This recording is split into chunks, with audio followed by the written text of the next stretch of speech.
Sometimes the smell of baked apples and cinnamon just sneaks up on me, like a little ghost from my mama's kitchen.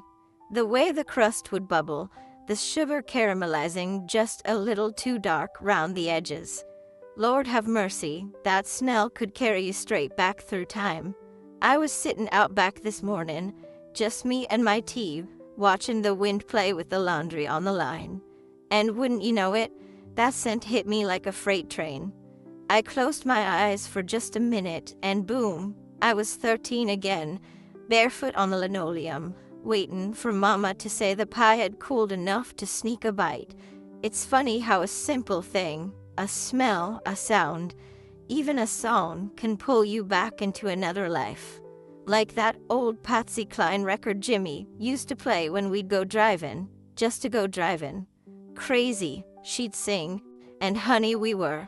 Crazy young, crazy in love, crazy full of ideas the world hadn't beat out us yet. But it's been sitting on my heart lately. This notion, this itch I can't scratch, about the way things used to be before all these screens showed up. Before folks started looking down more than looking up.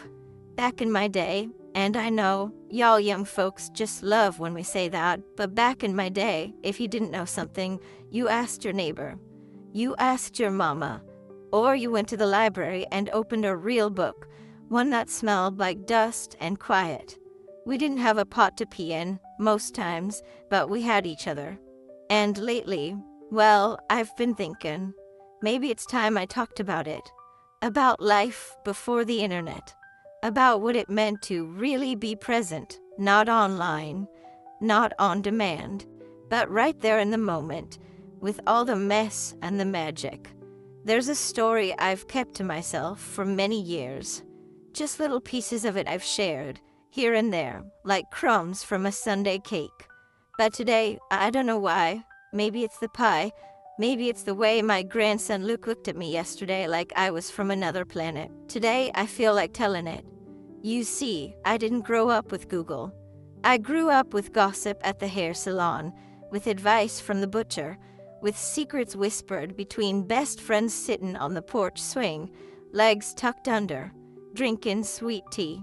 And if I wanted to hear music, I had to wait for the DJ to play it on the radio, and Lord help you if someone talked over your favorite part. I still remember holding that cassette recorder up, praying for silence so I could catch just one clean copy of Unchained Melody. Jimmy and I slow danced to that in a barn once, just the two of us and the stars peeking through the slats. Now don't get me wrong, I ain't one of those grumpy old hens who hates the modern world. I FaceTime my daughter, I've got an electric kettle, and someone set me up with one of those voice things, Alexa, bless her heart, she tries. But sometimes I worry we're losing the good stuff, the slow stuff, the soul of it all. And maybe if I tell this right, if I speak it plain, you'll understand why I still believe that life without the internet, yes, even with the waiting, the boredom, the silence, was kinda wonderful. So, if you've got a minute, and I mean a real minute, not one of those scroll past kind, then stay with me. Because I promise you, what I'm about to tell, it ain't just about me. It's about what we've lost. And maybe, just maybe, what we can still find. I must have been 8 or 9 when I first realized summer could last forever, not on a calendar, mind you, but in your bones. We lived out past the church, just off the gravel road, in a little farmhouse with more dust than furniture and a front porch that creaked louder than Daddy's knees. There were cows to be milked, cornfields taller than my brother's by mid-July, and a kitchen that smelled like heaven on Saturdays. Mama always baked on Saturdays. Back then, the days stretched long as the clothesline and just as full. We'd wake up early, not 'cause we had alarms, but 'cause the sun slipped right through the curtainless windows and kissed you on the face whether you liked it or not. By the time I got my feet on the floor, Daddy was already out feeding the chickens, and Mama was humming to the radio, her hands covered in biscuit dough. My brothers, wild as tumbleweeds. Those two, they'd eat in 5 minutes flat and disappear out the screen door, hollering about frogs and forts and who'd climb the oak tree faster. And I'd follow, eventually, after helping Mama hang the sheets or picking blackberries till my fingers stained purple. We didn't have iPads or fancy gadgets. Lord, we didn't even have a television till I was 10, and even then, it only worked if you smacked it just right and someone stood by holding the antenna like a scarecrow. But we had summer. Real summer. The kind where you'd lie in the grass and count clouds till you fell asleep, or chase fireflies with your bare hands, letting em go just to watch that tiny spark fade into the dark. We built whole worlds with nothing but sticks and stories, and when it got too hot, we'd strip down to our drawers and run through the sprinkler, or if Daddy was in a good mood, he'd take us down to the creek in his old rusted truck, and we'd splash around like fools till sundown. I remember one summer especially, must have been 61, I had this notebook I carried everywhere. I filled it with poems, mostly about the sky, or how I wanted to be a singer, or maybe just someone who knew things. I'd write under the pecan tree out back, my feet all tangled in the clover, watching bees float from bloom to bloom like they didn't have a care in the world. I thought if I wrote enough, maybe I could bottle up that feeling, that peace, that forever. I believed a lot of things back then. I believed folks were mostly good, and if someone was mean, it was 'cause they were hurting somewhere deep. I believed one day I'd fall in love, not the kind from picture shows, but the kind where someone sit next to you in silence and still know exactly what you needed. I believed kindness was the most important thing a person could give, and I believed that people always came back, even if it took a while. Funny thing is, I didn't know we were poor. Not really. We didn't have much, didn't need much either. We made do with what we had, like Mama always said. A pie tin turned into a frisbee. A button box was a treasure chest. One radio on the kitchen counter was our Spotify newsfeed, and comedy hour rolled into one. We had neighbors who'd stop by just to drop off zucchini or borrow sugar. And if you needed help, didn't matter what time it was, someone came running. I miss that. The slowness. The way a day could just be a day, not a deadline. Sometimes I wonder if kids today'll ever know that kind of quiet. That kind of boredom that turns into magic when you've got nothing to do but be alive. But that was just how things were back then. And I wouldn't trade a single mosquito bite, sunburn, or blackberry stain for all the gigabytes in the world. Because that summer, that dusty, golden, barefoot kind of summer, it lives in me still. Like a song that never stops humming, soft and low, somewhere deep inside. It was a Tuesday. I remember that plain as pie. Not 'cause anything fancy happened, just your run-of-the-mill Oklahoma afternoon in late spring. Dust in the wind, bees buzzing near the lilac bushes, and Mama hollering through the screen door for me to bring in the laundry, for it got that storm smell. But sometimes, you don't need fireworks for everything to change. Sometimes, it sneaks up on you quiet, like a song drifting in from someone else's radio. That was the day I met Jimmy Ray Dalton. Lord, have mercy. He wasn't even supposed to be there. His cousin had broken down outside town, and Jimmy was riding along to help fix the truck. They stopped by the cafe where I was working part-time, just some extra shifts to save up for a typewriter, back when I still thought I might become a writer someday. I was behind the counter, trying to scrub ketchup off a menu, and I heard the bell over the door ring. I looked up, and there he was. Tall, but not in a show-off kind of way. Hair all wild from the wind, boots dusty, guitar case slung over his shoulder like it weighed nothing. He smiled, and I swear to you, the whole place just slowed down. You know how sometimes a clock ticks so loud it feels like it's echoing off your rib cage? That's what it felt like. I didn't know why. but my heart started doing something strange, not just racing, but reaching. He ordered coffee and a piece of Mama Joe's peach pie, said he'd heard about it all the way in Tulsa. And then he sat at the counter, looked me right in the eye, and said, "You got a name, darlin', or should I just keep calling you Trouble?" Land sakes alive, I thought I'd drop the coffee pot right there. I didn't know what to say, so I just laughed, a little too loud, a little too fast. That nervous laugh girls do when they're trying not to fall for a stranger in the middle of the workday.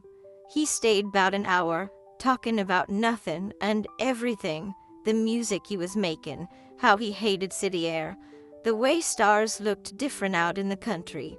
And when he left, he didn't ask for my number, just said, "I'll be back Thursday if you're still serving pie." Well, honey, I was there that Thursday, and every Thursday after.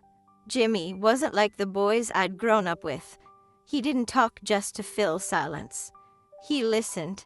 He asked questions like he really wanted to know the answers. And when he played guitar, it was like he was speaking a language my heart already knew. I remember one night, the first night he sang just for me. We were sitting on the tailgate of his truck, parked by Miller's barn, and he strummed out the slow, sweet tune Under the Stars. "I ain't got much," he said, "but I'll give you every song I've got." And I didn't say a word, just leaned my head on his shoulder and let the music do the talking. I couldn't explain it at the time. I didn't even try. But something inside me knew. This wasn't just a summer thing. It wasn't a crush or a phase or one of those stories you forget by fall. This was the beginning of a line that would stretch across decades. That was the day everything shifted. I didn't know it yet, but Jimmy was going to be the reason I turned down a scholarship, stayed in town, learned how to fix a carburetor, and sang Patsy Cline like I meant it. Sometimes, the biggest changes come dressed like ordinary moments. A dusty Tuesday, a stranger with a song, and a girl too young to know she just met her forever. It's funny how life can hum along like a sweet tune, then stop all of a sudden, mid-verse, mid-dream, and you're left standing in silence, not knowing where to put your hands. That's how it felt the day Daddy found out about Jimmy. Now, don't get me wrong, my daddy wasn't a bad man. He worked hard, prayed every night, and kissed Mama on the forehead every morning like clockwork. But he was from a world where things had their place, where daughters didn't fall for musicians, where you stayed in town, married someone sensible, and kept your name out of whispers. Jimmy was none of those things. He played guitar on weekends, worked at the feed store when he could, and talked about writing songs that might someday get heard past the county line. To me, he was possibility. To Daddy, he was risk. I still remember the look on Daddy's face when he saw me climb out of Jimmy's truck that Saturday evening.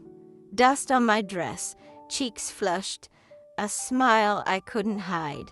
He didn't yell, that would have been easier, honestly. He just stood there, arms crossed, jaw tight, and said, "Loretta Sue, that boy's not for you." And just like that, the air changed. Mama tried to soften it, said I was young, that I'd grow out of it, that it was just puppy love. But I knew better. I felt better. Still, I didn't know how to fight for it. I was 17, torn between what I wanted and what was expected. I started sneaking around, writing Jimmy letters I couldn't send, scribbling his name in the margins of my school books like some fool in a soap opera. And at night, I'd lie in bed, staring at the ceiling, a skin the dark. What kind of daughter disappoints the man who built her home? Jimmy understood. He didn't push, just kept showing up, slow and patient, like rain in a dry season. Sometimes we'd meet out by the old grain silo, where no one went anymore, and he'd play a new song for me. He'd say, "One day they'll understand. Maybe not now, but love's not supposed to be quiet forever." But it was quiet, too quiet, the kind that eats at you. I stopped talking at dinner, stopped singing to the radio. Even my best friend Mavis noticed, and Lord knows that girl never noticed anything unless it had sequins. One night, Mama came into my room while I was pretending to be asleep. She sat on the edge of my bed, her hand soft on my blanket, and in the lowest whisper, she said, "I loved someone once, too, before your daddy. But sometimes love's not enough. Sometimes it costs too much." I didn't move, just lay there, listening to my heart pound so loud I thought she could hear it. That was the moment the doubt crept in. Maybe they were right. Maybe I was foolish. Maybe a life with Jimmy meant giving up more than I understood. But then I'd see him, that crooked smile, the way his eyes crinkled when he laughed, and I'd remember how it felt when the world was soft and simple, just the two of us and a guitar. That was my dilemma, to choose safety or soul, approval or love, the road well paved, or the one where music still played even if no one else heard it but me. And I'll tell you what, I've carried that choice with me every day since, not just in my heart, but in every time I told myself to stay quiet when what I really wanted was to sing. Because life ain't simple, sugar. Not even in a small town with pie on the windowsill and hymns on Sundays. Sometimes the hardest thing is learning how to live when the music pauses and deciding whether to wait for the next note or write a new song all your own. I remember the sound of the screen door slamming. Funny, the things that stay with you. Not the big, loud moments, but the small ones. The ones tucked into the cracks of your memory like pressed flowers. That door slammed just once that night, and in my heart, I knew something had ended. It was the summer of '68. The world outside our little town was already burning, war, protests, all that noise on the television. But inside my world, inside that tiny house with the creaky porch and peach trees out back, the real war was just starting. Jimmy had gotten an offer. A real one. Some record man from Nashville had heard him play at the fairgrounds and said he had a sound worth chasing. It wasn't big money, not yet, but it was a foot in the door, a shot at something he'd dreamed of since he first strummed a guitar string with a spoon handle. He came to me that evening, hands stuffed in his pockets, hat tilted down like he already knew what I'd say. "Loretta Sue," he whispered, "they want me in Nashville by Monday." And right then, time just stopped. I swear, even the clock above Mama's stove, the one with the cat eyes that ticked back and forth, froze. I could hear the wind outside, the cicadas humming, the quiet rattle of the spoon in my tea glass. But inside me, everything went still. I wanted to scream. I wanted to tell Hanub, to beg him to stay, to remind him about front porches and starlet songs and the pie I'd promised to bake next week. But instead, I just looked at him, and he looked back, eyes full of hope and sorrow and that kind of ache you only get when you love someone enough to let 'em go. "I want you with me," he said. "I want us." And Lord help me, I wanted that too. More than I'd ever wanted anything. But how do you follow someone when your whole world is rooted in soil your daddy plowed, under a roof your mama prayed under, with a family who already thought you'd strayed too far? I told him I couldn't go, that I wasn't ready, that I didn't know how to leave. And he didn't fight me. He just nodded, real slow, said, "Guess I'll write you then." But he never did. I don't blame him, not really. Maybe he knew a clean break would be kinder. Maybe the letters got lost. Maybe he just couldn't bear the weight of goodbye again and again. But I'll tell you what, the sound of that screen door closing behind him that night, it echoed in my bones for years. I sat on the kitchen floor after he left. Mama found me there, knees to my chest, eyes burning.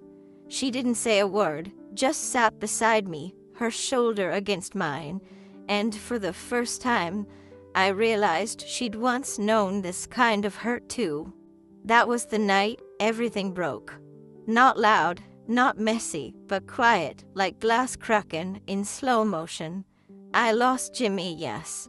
But more than that, I lost a part of myself I didn't know was fragile. The part that believed love could be simple, that the world would wait, that hearts didn't have deadlines.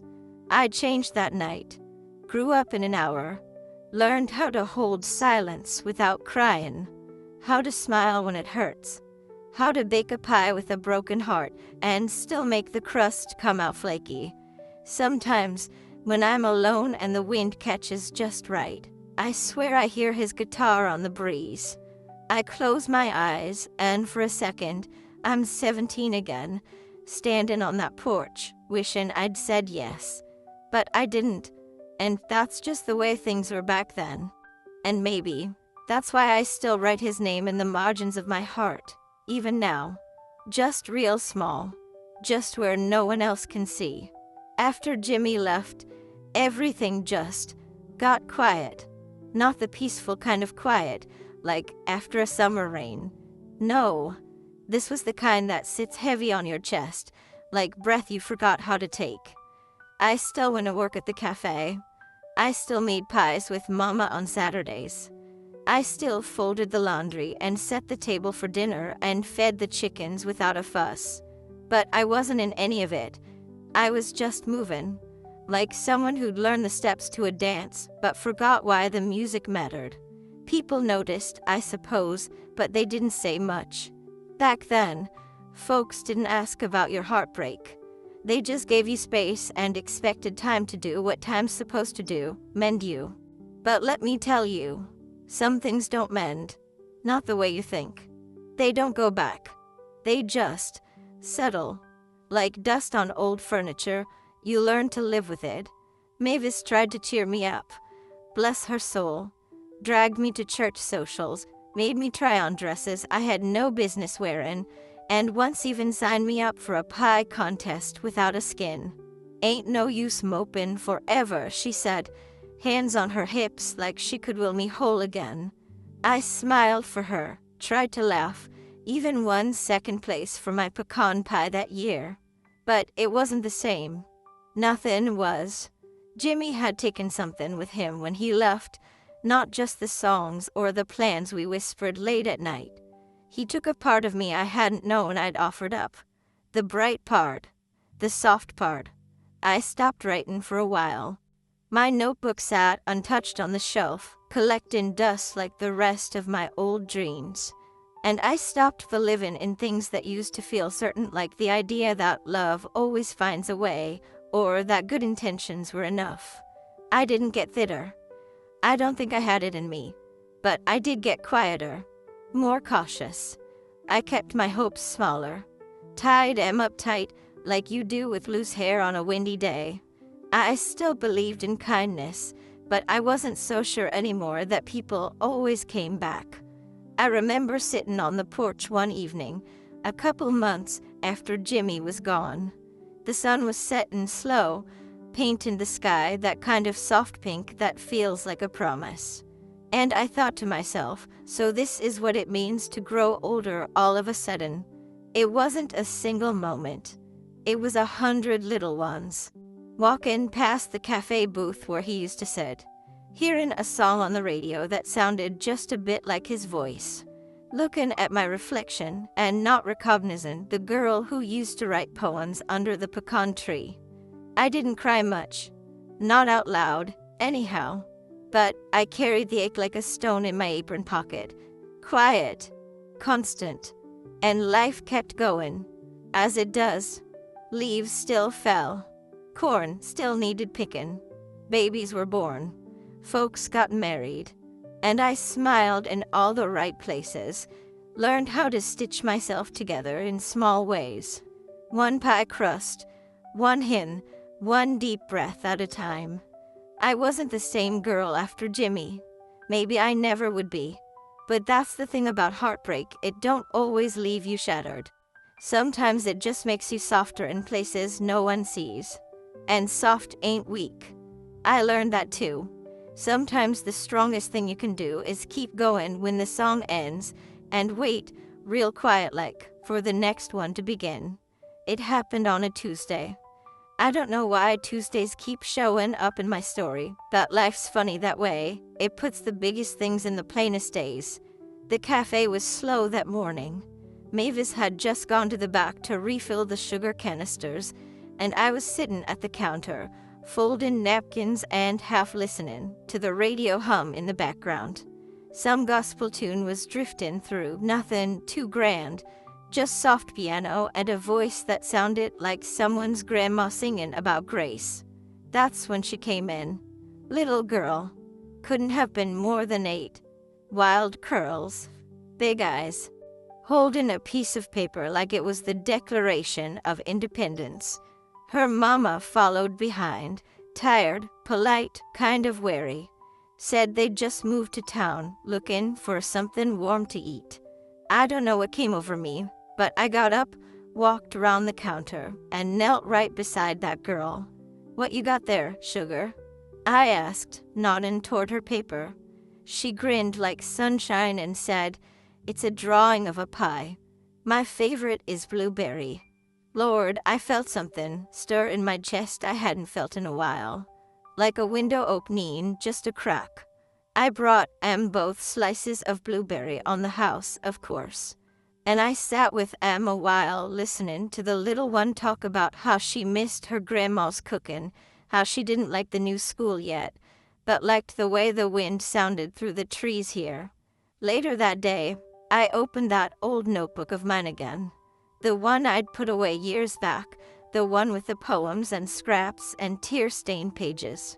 And wouldn't you know it, my hand started writing all on its own. Not about Jimmy this time.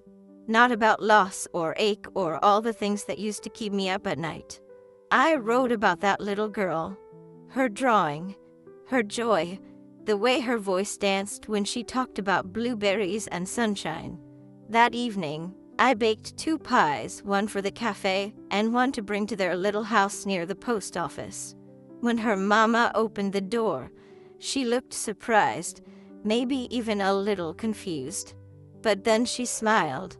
One of those tired, grateful mama smiles that says, "I didn't expect kindness today, but Lord, I needed it." And I realized, maybe I needed it too. That was the day something shifted. Not big, not loud, just a tiny flicker inside me that said, "You're not done yet." I started writing more, singing again, quietly at first, humming while I cleaned, tapping along to the radio.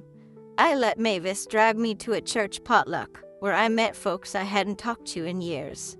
I even helped plan a little fundraiser for the library, not 'cause I had to, but 'cause it felt good to do something that mattered. I still missed him. Of course I did. Some people leave holes no pie or him can fill, but I started filling the spaces around the hole with stories, with kindness, with little girls who draw a pie on paper. And somewhere along the way, I stopped feeling so hollow. Turns out, second chances don't always look like romance or grand adventures. Sometimes they come with flour on your apron and laughter from a booth by the window. Sometimes they sound like a child saying, "This is the best pie I've ever had," even if you know she's only had 3 in her life. But Lord, in that moment, it feels like a sunrise. And you know what? That was the first day I smiled without trying. You carry something so long, they start to feel like part of your body. Like an old coat you forgot how to take off, even when the sun comes out. For years, I carried Jimmy in that way. Not just him, but the girl I was, the life I thought we'd have, the weight of a choice I made when I was too young to know how heavy it was. And for a long time, I told myself I was fine with it. That's just the way things went. That's how we did it in those days. You don't chase ghosts. You bake your pies, you fold your laundry, you show up where you're needed, and you let time turn regret into something polite and quiet. But sugar, polite don't always mean peaceful. One afternoon not long ago, maybe a year, maybe a little more. I was digging through a box in the attic, looking for some old linens I'd promised to donate for the church rummage sale. And tucked inside a book I hadn't opened in decades, one of Jimmy's favorites, was a letter. Unopened. Addressed to me. His handwriting. My hands shook something awful. I sat right down on that dusty floor like my knees had given out, and I just stared at it. I must have held it for an hour before I got the courage to open it. It was short, sweet, hesitant, like he wasn't sure I'd still want to hear from him. He'd written it from Nashville. Said he missed me, that he still played our song sometimes and thought of me every time he saw a girl with freckles and bare feet. He asked if I'd write back. The letter was dated 2 months after he left, and I never got it. I cried then. I mean, really cried. The kind that grabs hold of you from somewhere deep, not just your heart, but your bones, your belly, your breath. I cried for that letter, for the girl who never read it, for all the years in between full of half-songs, almosts and what-ifs. And when I was done, I folded it real slow and placed it back in the envelope. I carried it downstairs, made myself a cup of tea, sat on the porch, and watched the sun sink behind the pecan tree. Then I burned it, not out of anger, not from pain, but because I was finally ready to let go. That night, I whispered out loud, maybe to Jimmy, maybe just to the wind, I forgive you. And I forgive me too. That was my choice. Not a grand gesture, not a big speech. Just a quiet decision in the middle of an ordinary evening. I will not let the past own me anymore. I will not build a home inside a memory. I will visit it, sure. I'll keep the good parts, the songs, the smiles, the freckles and fireflies, but I will live in today. I chose to keep going. Without bitterness. Without wishing I'd done it different. Just forward. And that choice, more than any other I've made in my whole life, set me free. Not into something new and flashy, but into peace. A peace I hadn't known I'd been waiting for. You know, I've had a lot of time to think lately. Rocking on this porch, cup of tea in hand, wind picking up just enough to rustle the trees like they're whispering secrets. And I keep coming back to one thought. We lived life. Not liked it.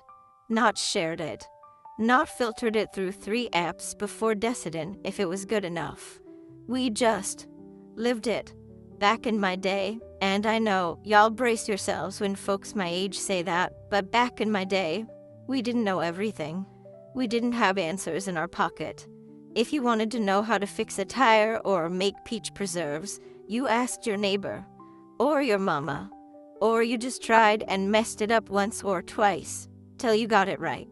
And there was something beautiful in that, in the not knowing. Now don't get me wrong, I think it's wonderful that my grandson can talk to someone in Japan with the push of a button. I think it's magic that folks can see their grandbabies grow up, even from 1,000 miles away. But I worry sometimes that the more connected we get out there, the less we're connected in here. We used to sit on the porch and talk about nothing for hours. We tell the same stories again and again, and no one rolled their eyes, 'cause half the joy was in the telling. You'd laugh at the same punchline every year, 'cause it came with a smell, or a look, or a memory you didn't want to forget. Now I watch people scrolling while they eat, scrolling while they talk, scrolling while their babies try to show I'm something. And I wonder, are we really living, or are we just watching it all from behind glass? When Jimmy and I used to ride around with no place to go, we'd talk about everything and nothing. No music sometimes, just the sound of the wind through the open window, and the gravel crunching under the tires. And in that silence, I felt more heard than I ever did in a room full of noise. I'm not saying the past was perfect. Lord knows it wasn't. We had struggles, disappointments, long days and longer nights. But we were in it. We looked each other in the eye. We held hands, wrote letters, cried on each other's shoulders without emojis to soften the blow. What I've come to learn, and it took me a long time, sugar, is that life doesn't have to be big to be full. It doesn't have to be seen by a million people to be real. Some of the best things I've ever known were small, quiet, and unshared. A pie crust done just right. A soft song sung off-key. The way someone says your name like it means something. And maybe, just maybe, it's time to slow down. To stop scrolling and start seeing. To sit down with someone and ask how they really are, and then listen. To turn off the screen and turn toward the moment. Because life, it don't wait. It won't always be patient. I waited a long time for the right time. For the pain to pass. For the perfect words. But let me tell you something from a woman who's waited long enough. Maybe it's time to stop waiting. Maybe it's time to love messy, speak clumsy, show up anyway, because the world doesn't need more perfect, it needs more present. So here we are. If you've sat with me this long, bless your heart. Maybe you're rocking in your own chair now, or maybe you're watching on a screen, scrolling on a break between 1,000 other things. Either way, thank you. Thank you for listening. I didn't start out thinking I'd share all this. Some stories feel too worn out to tell, like favorite quilts passed down too many times. But the more I sat here, the more I realized this isn't just about me. It's about all of us who've loved and lost and kept on going. It's about the ones who've waited for a letter that never came, who've stood in a kitchen stirring grief into a pot of beans. Who've made do with what they had and gave love even when their hands were tired.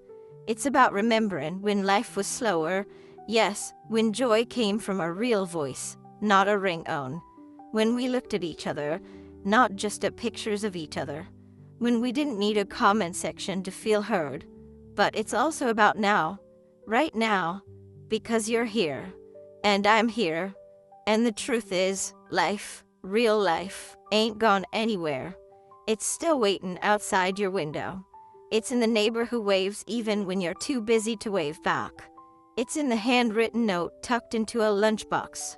It's in a slice of pie shared with someone who doesn't expect it. And love? Well, I still don't have all the answers. Never did. But I believe this. Love doesn't always look the way you think it should. Sometimes it's grand and loud. Sometimes it's quiet and steady. Sometimes it leaves and doesn't come back the way you want it to. But that doesn't mean it's gone. Sometimes I think Jimmy remembers. Maybe not in words, maybe not in letters, but in the music he still plays, if he still plays. In the way the Oklahoma wind sings through the trees.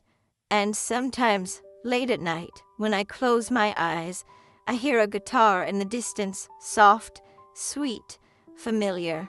Maybe it's memory, maybe it's imagination, or maybe it's love talking the long way home. You know, people ask me sometimes if I regret not going with him, and I smile, because the truth is, I did go with him in the ways that mattered. He stayed with me in every story I told, every kindness I gave, every song I sang to myself when no one else was listening. And I lived a life, a full one, without Wi-Fi, without filters, without guarantees, just heart, and dust, and pie. And you know what? It was beautiful. So now I'll ask you, sugar, and don't just scroll past this part. I mean, really ask yourself, are you waiting for the perfect time, or are you living the time you have? Because one day, all the things you rushed past might be the very things you wish you could sit in again. So maybe today, put the phone down, look someone in the eye, say what you mean, write that letter, hold someone a little longer than you think you should. Because this life, with all its ache and all its wonder, isn't meant to be watched. It's meant to be lived. And maybe, just maybe, what you're waiting for is already here.